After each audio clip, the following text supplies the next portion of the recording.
with everybody this evening. Yes, we have. Good news. You ready for this drum roll? Absolutely. Go ahead. 66 countries now tuning in. Wow. Fantastic. Yeah, we're doing good over here. So how was your week?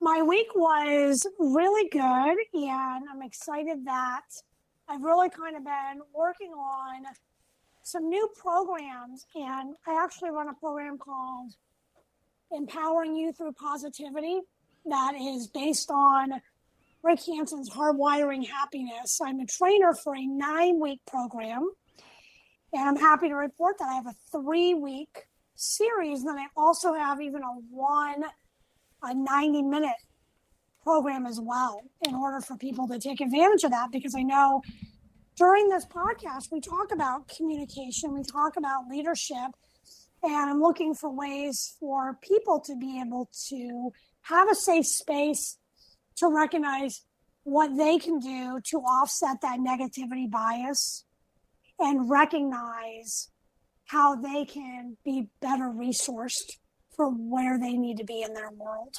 Awesome. Very good. You have been busy.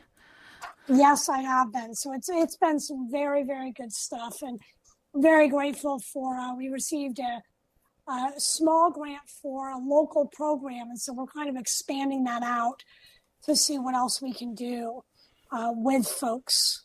Awesome. As we venture out to that. So it's phenomenal. It's all very, very good. But and your series is up on the iHeartRadio and the Spotify and Deezer.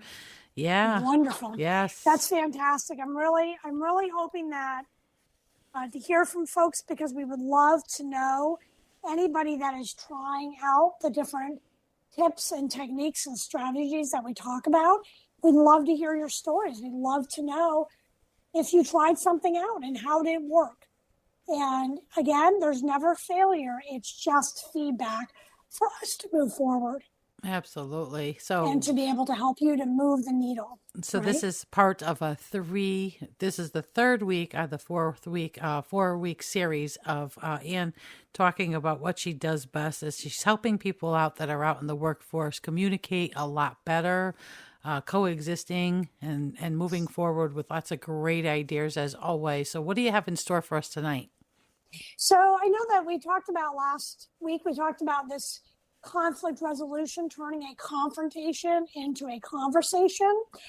And so this week, we actually are going to talk about workplace communication as a whole, of how do we improve our communication at work. And I told you last week how much I love acronyms. Mm-hmm. So today we are going to the farm. FARM. FARM is what we're using to talk about workplace communication. And the F is going to talk about feelings for communication. And A is for asking open-ended questions. R is resources, because in most cases, either you are a resource for other people at work, or they are a resource for you, and recognizing where that fits. And the M is for make a plan, because we recognize that with every conversation you have, chances are it's going to encourage another conversation. There you go. It opens up another. Yeah, I got what you're saying. Mm-hmm. Yep. So again, we want to be objective and figure out what that plan looks like. Perfect. So when we think about communication, one of the things we look at is, what do we actually gain with better communication in the workplace? What is the purpose of, why do I need to communicate better in the workplace? I think it's fine. And in some cases, you're absolutely right. Some days, and in some people that you communicate with, it's a wonderful, wonderful thing. I know a lot of people might have met their best friends at work because they just kind of click and it works. But the reason why this series has become so popular, and I've taught it several times, is because what we do recognize is that if we can gain better communication, we can have increased teamwork with other people that I will call prickly, right? They're kind of prickly to us. They stick. Is that what you're saying by using the word prickly? You mean like sticking together? Either sticking together or the fact that it's like a cactus. Like every time you seem to talk to them, you're like, ouch. Oh, okay. This did not go Gotcha. well. Okay. They don't understand me. I don't understand them. How do I get past that? Okay. So some of the skills we're going to talk about today is going to help you with those people that are prickly. They're like a cactus. Every time you talk to them, you're like, oh gosh, not them again. Please go away. Mm-hmm. We want to be able to feel confident. We want your communication skills to be so strong that it doesn't matter who you talk to. It doesn't matter what they're going to bring to the table, because you have a sense of maturity and you have a sense of security in your communication that you know you're going to be able to handle that. And the other thing is building rapport with other people. There used to be a leader that used to say that I've never known a person I didn't like. And what he meant by that is sometimes getting to know somebody will help you like them more. And sometimes at work, there's some of those people that we can't seem to communicate well with them at work, but sometimes it's also because we just don't know them as a person. And if we can kind of get to know and build rapport with them, what is their story? What is the backstory on that person? What we find is we might have more in common with them than we think. We might actually gain a sense of empathy for the life that they live. We might actually find some common ground, if that makes sense. Absolutely, it does. Mm-hmm. So, Kathleen, let me ask you, is there anybody that you, at the beginning of the relationship, you didn't know somebody, you kind of didn't really jive with them, but then the more you got to know them, there was common interest. Absolutely. Right. Yeah, absolutely. Right. Lots of stuff, especially in the music industry. You meet a lot of people. So, yeah, you have to kind of feel people out, to see what their wants and likes are. But again, active listening, I think, is so key. You may find some strength and weaknesses in any situation, but especially in the workforce, like you were talking about, I definitely think that you have to, pay attention and listen and see what works for you. Not always does it always work out the way you want it to, but you have to meet that happy medium somewhere. Definitely. Exactly. And again, our focus is on the fact of we're looking at what changes can you make as an individual for you to have that sense of security and maturity within yourself to be able to say, I can communicate well, so that you'll be a little bit vulnerable and be able to ask those questions. So, Mike, what did you do this weekend? John, how many kids do you have? Do you have any pets? Where do you like to vacation? You're kind of putting yourself out there a little bit to getting to know other people, because it's still a very valid thing to still be building those relationships in the workplace, even if we live in a digital world. We do a lot of things by email, but I do encourage everybody, if there's somebody that you work with all the time, like a vendor relationship or a customer relationship, pick up the phone and call them and just have a conversation. Oh, so what did you do this weekend? Oh, it sounds like, fall's coming, the weather's getting cold. Is there anything you like to do in the winter? Get to know that person on a personal level a little bit and grow that skill set for you to feel comfortable being able to open up a little bit. Absolutely. For them. Yeah, definitely. So the next thing we look at is this question of how do we communicate? We communicate by email. As we know, tone is not picked up in email. But again, email is phenomenal in the workplace because it's convenient, it's quick, it's efficient. But then there's also this concept of using the phone. And sometimes that phone call and picking up the phone and just having that 2-minute conversation can really help to increase the communication in the long run. And again, the goal of picking up the phone, again, might be to get your question answered, but to build that relationship with somebody, to build that rapport, to getting to know who they are. Especially in a world where sometimes we can just get stuck on the computer all day. Oh, yeah. A So, lot of people are on the computer. The phones, exactly. technology has taken over. You know, if the robot could do the work, they would, right? We don't want that to Exactly. happen. We want face-to-face communication. Absolutely. That's right. And even like we're having this podcast right now, and we've kind of talked about, feel free to text or chat or call in to bring your questions in, because again, we're looking to getting to know you, building that rapport with your listeners and getting Absolutely. to know who they are, which is great. And it kind of helps us to build that a little bit. When we look at relationships in today's world, I know that and sometimes we've have relationships that kind of have issues with them and they burn up, and sometimes it can make us not want to build new relationships because we might get hurt by them. But when you think about how as humans we've evolved and we've increased our emotional intelligence and we've gotten better at connection and building relationships, that's kind of the cost, right? Mm-hmm. So, And I will say, don't let it dissuade you from putting yourself out there. You know, just because one person didn't talk to you or ghosted you and didn't call you back and somebody else was mean doesn't mean that you shouldn't try with the next 5 people. absolutely. There is a Right? lot of people out there that are good. You just have to find one and be one, too, to be able to bring that back as well. Absolutely correct. And, you know, Bob Goff talks about in his book, Everybody Always, one thing he talks about is his goal is to have at least 7 touch points with other people a day, which I think is amazing. Like he at least will talk to 7 different people a day just Wow. to be kind of building whatever that relationship was. It could be as simple as holding a door open for somebody to say, good morning, hope your day is well. But having that touch point with others, which I think is so important.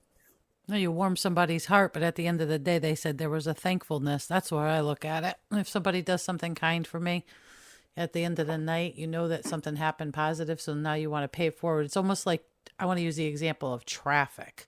All right, you're stopped at a 4-way stop sign, somebody lets you go. You know you have the right of way if you were there first, but if somebody lets you go, you know, thank you. And then you do the same thing for the next person. Right. And, you know, when you look at that and we look at communication at work, and a lot of us are in separate offices, and this whole concept of email has allowed us to not communicate face to face as much. It's kind of taken that, you know, that disconnect a little bit because it's so much more efficient just to email somebody, get an answer, and go on to the next task. But there really is importance because by you getting up and walking down the hall or something and saying hi to Joe and saying, how you doing, Joe? It's so good to see you today. Hey, I hope that the Baltimore Ravens play really well this weekend. To you, you might think that's a simple thing that wasn't a big deal for you. But for Joe, that might be the only kind thing that he hears all day. You know, we don't know what goes on necessarily in everybody else's life. But our goal is to be able to put ourselves out there, to be able to communicate with other people in this kind and loving way.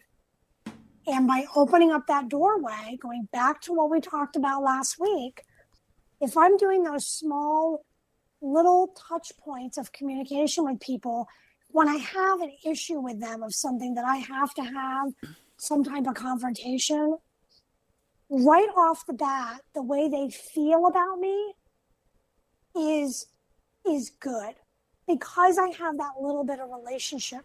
I'm not talking about a 20-minute lunch every week.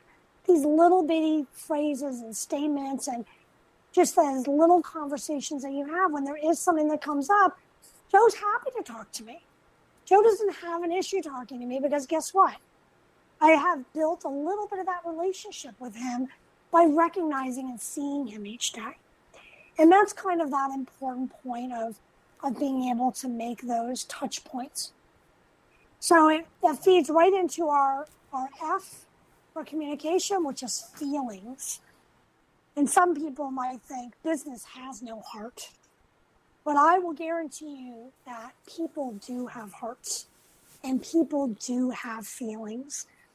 And it's really important for us to recognize that.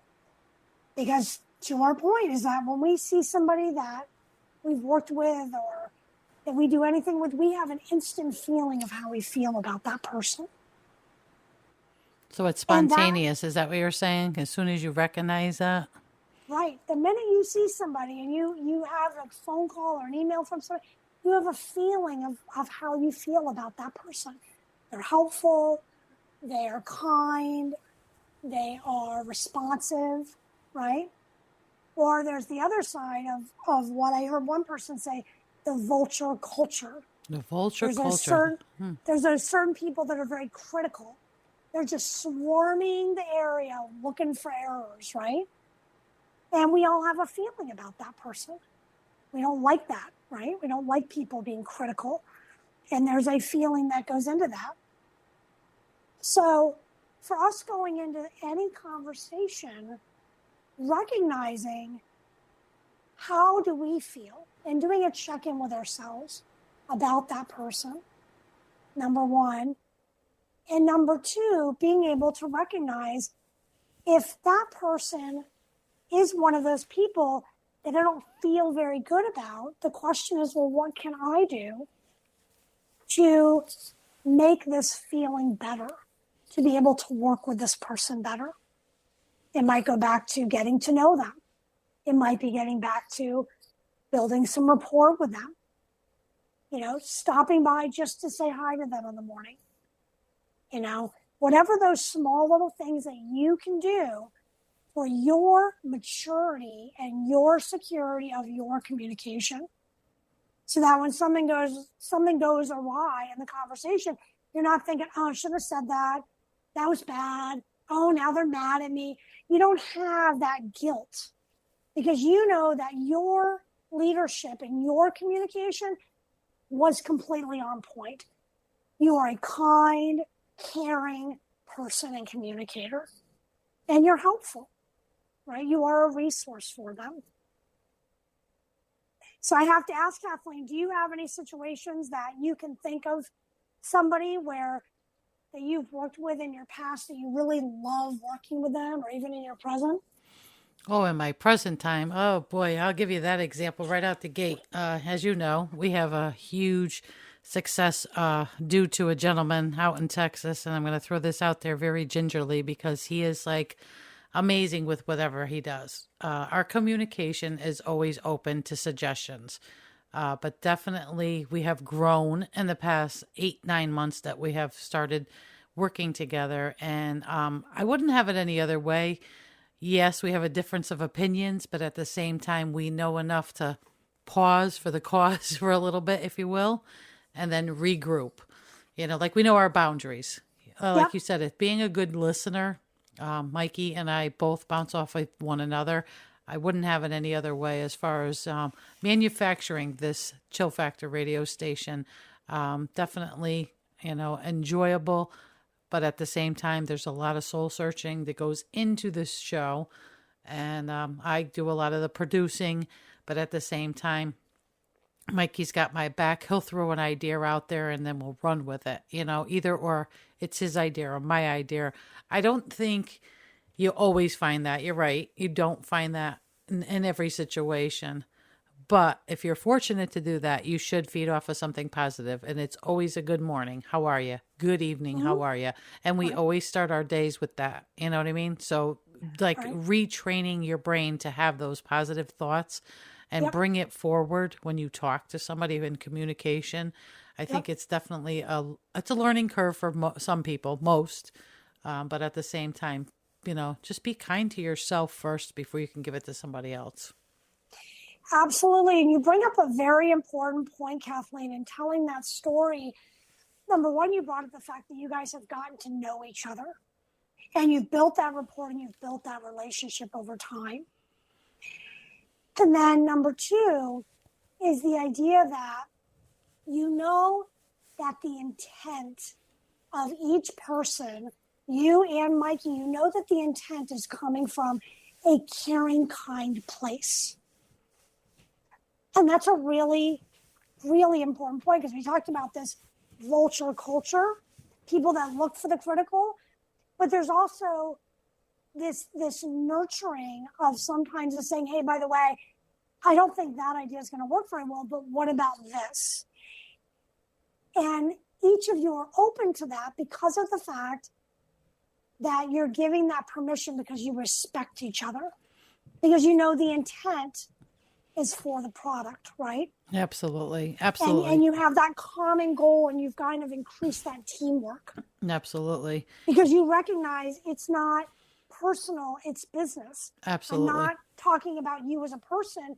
You're an amazing person, but I'm thinking that maybe this might be a good idea for whatever this is. And I think having common ground with the same similarities and what you do, I think that makes a major factor. So if you give somebody, say you're working as a chef, you've got the sous chef, you get the house chef, but you got the main chef, whoever's in there. Everybody's cooking something, but we all know that we need to do our jobs to be able to present that one plate of food. Right. Whether it's, a potato, a patata, that kind of thing. But you're bringing it together, and you're going to have that whole meal. So they say, what is it, the 4 food groups? You got to go through your basics before you can give a presentation with that plate of food. It's the same general sense as I believe. If you work with somebody that has something in common with you, it doesn't become a job, and you can get along. There is, I know there's a lot of folks listening in. There are things that happen all the time, Right. and especially with technology, and I know you, Ann, you're out there in the workforce doing so much, the engineering part of it. Things change, demographics change, people move, they come back in. To get a feel for somebody, you have to be a good judge of character first. And I learned that being out in the medical field for many years. Sure, absolutely. Absolutely, because what we're looking is for you to feel resourced and for you to feel resilient. Because in some cases, you have to feel comfortable enough to say, yeah, you know what, I'm needy. I really need you to respond to me within a couple of hours. It's important to me. And to be able to stand that ground confidently and to show that maturity and that security of your own communication skills. So, and to your point, having that empathy is so important, and even that timing. When we think about the feelings portion of this, I also just want to recognize the importance of being able to recognize how someone feels about things, and to use statements such as, so how do you feel about this new program that we're rolling out? How are you feeling about it? Or being able to recognize when you sense another person's discomfort just by looking at them or their tone of voice, and being able to say, you sound like you're upset about this shift change that we made. I'm kind of picking up that you're frustrated about that. Well, how can I help you with that? Recognizing how other people are feeling. Because you as a leader and you as a solid communicator are able to listen to that. And that's really important, because then people feel that it's a safe space, which is good, right? Yes, definitely. You need that. And also, Ann, I want to add to that, again, being very observant, that I have to pat myself a little bit on the shoulder, but nonverbal communication gives away a lot, especially if you are in present with somebody face to face. It gives away a real lot as far as, what you're thinking. As DJs, when you want to get the crowd going, you watch for the tapping of the hands and the feet and the clapping and the smiles. I think the same principle with the smiles applies to an everyday job. If you see somebody smiling, like you said, holding the door, all of these things are so important to make your body feel so much more positive. Mm-hmm. Absolutely. And to your point, that whole concept of we want to reinforce what we want more of. So let's say Grumpy Joe might be grumpy most of the time, and the one day that he smiles, reinforce it. Wow, Joe, it's great. It's so good. I actually saw you smile today. Awesome. I'm hoping to see that tomorrow. Be able to reinforce what you want more of, so people know this works. This is great. There's nothing wrong with being able to call that out, to be able to say, hey, you know what, Mary, this is great. I really appreciate it. It seems like this project that you and I worked on, it seemed to go much better this time. Let's definitely look at what we can do to make the next one work this smoothly for us. Call it out, because language gives life.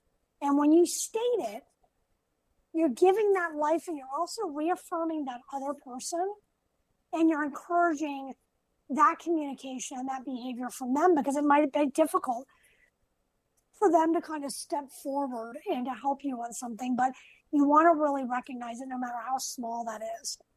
And also, too, to add to that, and some people are so stereo-programmed, I don't want to say this in the wrong way, but in a nice way. They're very programmed to be negative, and they've been ruined a little bit with the negativity, and then to give them something so positive, and the reinforcement, it kind of changes. Some people get changed with it, and I like the idea of what you're doing is great. I think it's wonderful. You want to keep reiterating those positive words. Yep. Thank you very much for that cup of coffee, that cup of tea, whatever it may be. Sure. And it then can be moving the forward. Thing.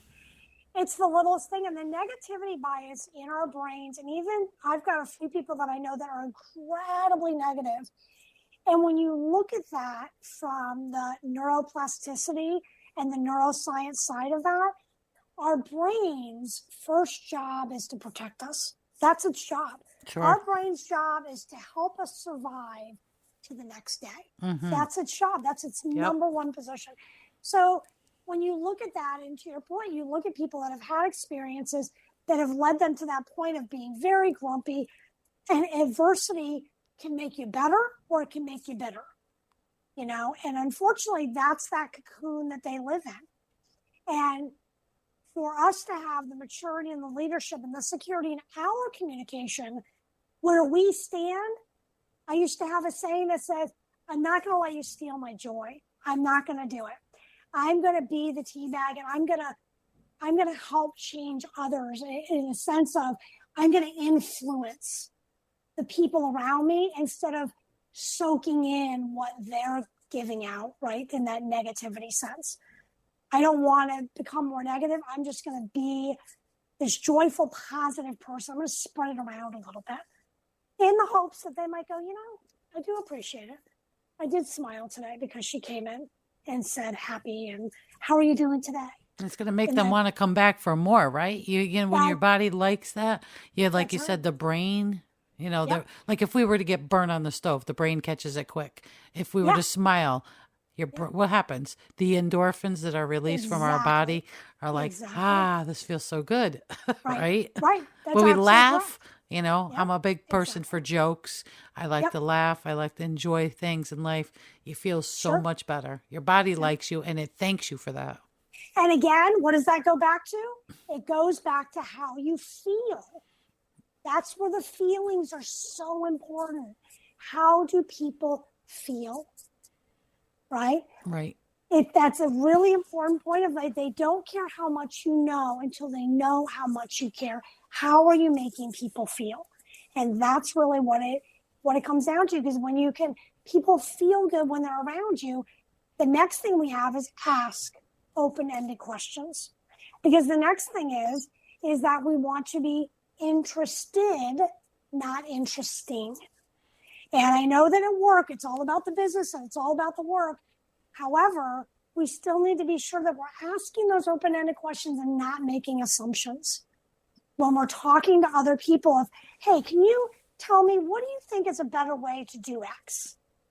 So what is it that makes you learn this program as well as you have, right? What do you think would help us solve this issue? You might be the smartest person in the room, but when you're working with other people, give them the point. Let them answer those questions. Let them rise up and get them thinking.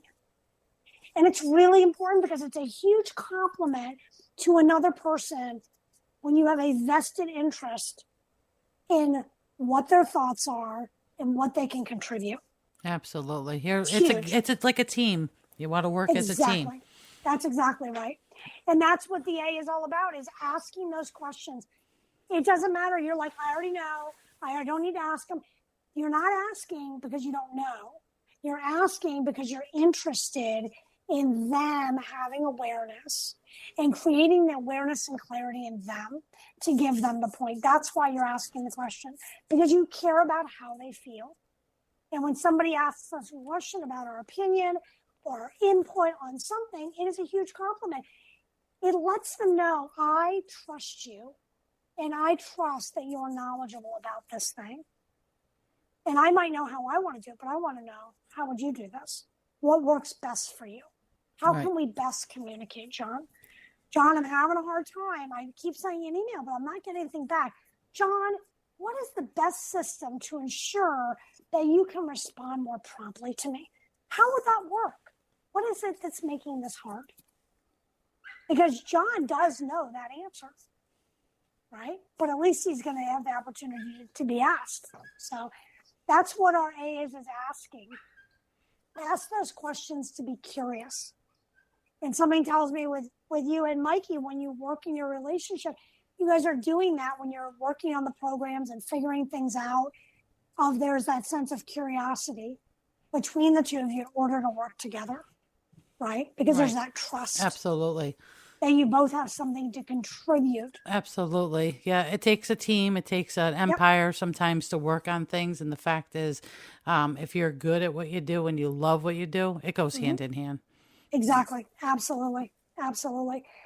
So our next letter is the letter R, or resources. And this is a really good one because sometimes we might not think of this, but when we go to have a conversation, it's either one or two directions when we're talking in the workplace and trying to get something done. Either we are a resource for somebody and somebody needs something from us, or we are looking for resources from another person. And this concept of resources is important, understanding what is the objective of this conversation that I'm having or this interaction. And when you're listening, asking those questions and listening to be able to say, okay, so which way is this direction going? And the reason why that's important is because if somebody is looking to you to be the resource, you have an opportunity to build credibility with that person. Going back to the fact that we're building rapport, we're building relationship. Somebody's looking to you and you are the resource and they need something from you. Being able to follow up with them after the conversation is really important. And being able to do that, because that one conversation, you could have the best feeling. They walk in, they express a need.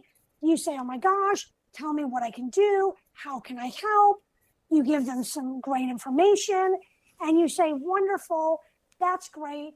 I'll take a look at that later. And they walk away and they felt good. You felt good.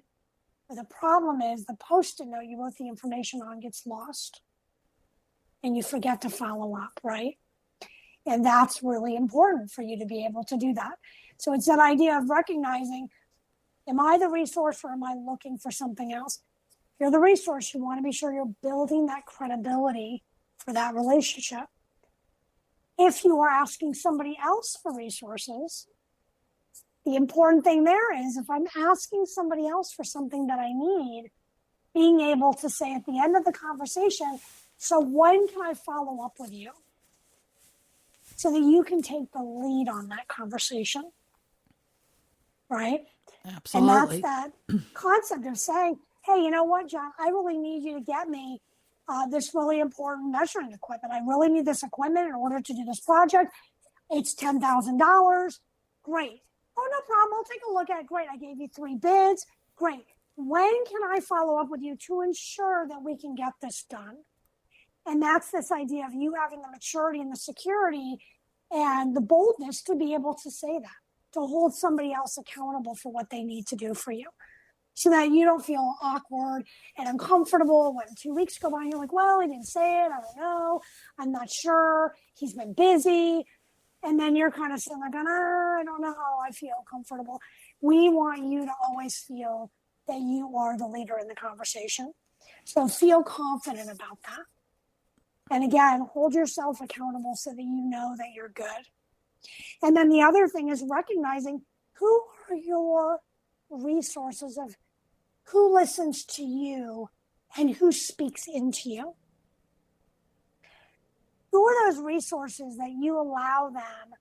They have the proximity, they're close to you, you work with them, and they have permission to be able to be honest with you. And you have that posture to receive that. I have one gentleman I know that literally has had to come up to me at work and say, look, I have to have an honest conversation with you. I go, okay, he's a good friend of me. And I gave him permission. Go ahead, tell me what it is. He said, look, I really think you handled this one situation really poorly, and I need to let you know that. But again, as a leader, because I have that maturity and security, I was okay to receive that. And because of that, I was able to move forward. Because it's important that we have those people in our life that we will allow them to give us that feedback that we need in order to move forward, right? Definitely. Because we definitely want that safe space. So let me ask you, I know, Kathleen, you probably have had a few of these folks in your world for your champions. I have. I'm always open to discussion. Like I said, I take in as many people as I can, but I think my wings are really big. But you have to know your boundaries again, when you can and cannot, and present it in a nice, kind way. I definitely, Absolutely. It's cut and dry. But at the same time, you have to be kind. And that's why I have the segment I have, Kindness with Kat, paying it forward to people all over the place. But when you're in the workforce, yes, there is a fine line. Sometimes people say, don't take your work home with you. But at the same time, you have to work with these people 24 hours a day, 7 days a week sometimes. People are very opinionated, if you will. It's how you're going to address it and what you want to do with it. And if you want to make a change, you'll definitely do that. Sure. Absolutely. And speaking of that, when you've got those people, and again, that whole concept of kindness, look at the intent of the person. In some cases, I know sometimes we want to think when people are grumpy and having a bad day, we want to think, oh, maybe it's because of me and I'm difficult or whatever. But that intent of sometimes it has nothing to do with us. No, because everybody's an individual and everybody has their own mindset. Something could be going on personally and you don't want to overstep either. You don't want to get in there and you don't want to start digging through somebody's personal business. But at the same time, you want them to make sure that they're working with you on the level of. And again, that goes back to being able to ask the question, hey, Josie, I noticed you haven't been getting back to my emails. Normally you're pretty timely, What's going on? Is there anything that you'd like to talk about? A nice, simple, open-ended question to show kindness. Always. Right? And that's a really good thing. And then for our last letter for farm, going to the farm, the last letter is to make a plan. And that kind of feeds into what we already kind of talked about is that accountability when the conversation's over. That making a plan of that somebody comes to me and they need something from me, of me be able to say, okay, you know what? Let me get back to you on this day. What does my process look like for that so I can be sure that I'm actually keeping that commitment? And then the same thing for somebody else. If I'm expecting something from somebody else and we have a conversation, at the end of it, say, great, when's a good time for us to follow up on this? So that we can be sure that we're continuing to build that communication in the right direction. So each conversation is building the relationship in a good, credible manner. And that's really, really what's important, because as we have those positive conversations, when we have that maturity and security, and we will know that we have less fear, and we will find that we'll be more vulnerable to be able to talk more about those feelings that are so important. Because I know a few of my clients are very like, feelings. I don't want to talk about feelings. I go, well, you're going to have to. I'm not going to lie to you, because you have feelings going in and you got feelings going out. And until you recognize feelings, you can't ignore the feelings that you're seeing on somebody's face. And being able to call that out and feel comfortable enough to say, hey, by the way, you seem like you're really frustrated about this. What can I do to help? What's going on here? Instead of just plowing through and be like, they'll just have to figure it out. They'll get it. They'll get it. Well, I think you got to go back to step one. What are the feelings around this thing, and recognizing what they are? You might not be able to change them again, but again, you are able to always validate them. And that goes a long way. Absolutely. Step by step sometimes. Exactly. So I really appreciate everybody joining us going to the farm today. Thank you, Ann, for all your wonderful stuff. As always, an amazing job. Absolutely. And I don't know if we had anybody that has texted in or who has called in, but definitely recommend, if anyone does, definitely let us know. I know we definitely had some people listening in. My friend Bridget was listening in, and of course Mikey and Nicole were listening in, and Teresa was listening in, Lisa was listening in. I'm going down the list as I find them, but definitely, like I said, folks, you can go over and listen to Ann's series. And just a little FYI, next week we will be on live again. I will actually be I can't say where I'm going to be, but I'm going to be, you will be online with me. I could tell you that I'm traveling. Okay, no worries at all. So the Chill Factor will be on the road next week. I also will let you know that on November 7th, they actually just posted an Eventbrite that I will have you actually put on the website. And I'm actually going to be doing a 90-minute workshop on turning a confrontation into a conversation.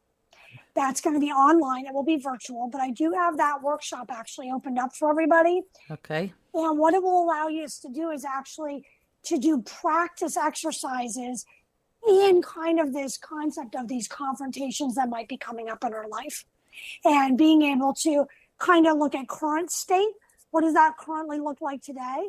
Apply some skills and then do it again. Because when we practice it in real time and we're in a safe space, number one, our brain is recording how that's going to go, because we're trying to figure out how we feel about it. So what time? I'm sorry, I don't mean to interrupt, Dan. What time November? I'm just taking some notes. What time November 7th? It's at 6 p.m. Eastern. Okay, 6 p.m. 6 p.m. to 7:30 Eastern. And I will send over actually that Eventbrite to you if you want to put it on the site. Yep. Because it's going to be a really good session. And I say that because I know that sometimes I'll do it. I'm like, okay, well, let's just play a confrontation out here. And we'll do a scenario. And they're like, and people will come out like with guns blazing, and they'll be very like, well, I just have to tell you, you're not doing this right. And I go, okay, how'd that make you feel? And they'll be like, well, I felt like I needed to be forceful. I go, we don't want you to be forceful. We want you to be kind and caring. We want the intent to be different. Right. And the minute they change that mindset, they'll go, oh, that does feel a lot better. Yeah, again, the endorphins, it's being released big time. That's right. And that's kind of what we're looking for. We're looking for kind communication all the way. Okay, good. I've got you written down. November 7th. I will definitely program it in my phone as well. So, wonderful. That's fantastic. Thank you so much. And it's such a pleasure to talk to you again on the air, Kathleen. Absolutely. Keep up the good work, Ann. And don't forget, everyone, you can check out all of Ann's podcasting and all her shows that she's been here on the Chill Factor Live. This is our 3rd week, and we are growing. So awesome sauce, I say all the time. And absolutely. Thank you again for everything. You have a wonderful night, and we will catch up next week, folks, again, and we'll be back again 5 o'clock Eastern Standard Time. I will not do the weather ahead of time. No worries at all. That sounds great. Thank you so much, Kathleen, and I'll see everybody or hear from everybody next week. There you go. Have a great night, honey. Thank you. Thanks. Okay. Bye-bye.